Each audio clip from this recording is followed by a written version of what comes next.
നമ്മുടെ വിന്നറിന് നമ്മളിതാ foods kunafa pistachio chocolate നമ്മൾ കൊടുക്കാൻ പോവാണ് സമ്മാനമായിട്ട്. തുറക്കൂ.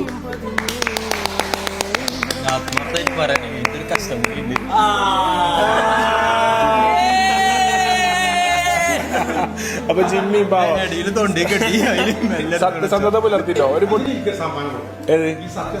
സത്യസന്ധതക്ക് ഒരു സമ്മാനം. എന്താ സത്യസന്ധത വെളിപ്പെടുത്തിയതിന് കാരണം ഇതാണ് ആദ്യം വീഡിയോന് മുന്നിൽ വന്നാരാ ജിമ്മി. അപ്പൊ ജിമ്മിക്ക് ഇന്നത്തെ കാലത്ത് ഇല്ലാതെ പോകുന്ന ഒരു കാര്യമാണ് സത്യവും സനാതന ധർമ്മങ്ങളും മൂല്യങ്ങളൊക്കെ. വാല്യൂസും തീരെ പ്രസക്തി ഇല്ല. അപ്പൊ അത് അവസാനമെങ്കിലും സമ്മാനം വാങ്ങാൻ വേണ്ടിട്ട് കള്ളത്തരം കാണിക്കായിരുന്നു. ബാക്കിൽ കുറെ കള്ളന്മാരുണ്ട്, ഞാൻ കണ്ടതുമില്ല. ഏതായാലും ആദ്യം അത് പ്രഖ്യാപിച്ചതിന് ഈ സത്യസന്ധത എന്ന് നിലനിർത്താൻ സത്യസന്ധതയ്ക്ക് ഒരു വലിയ പഠനം കൊടുക്കണം.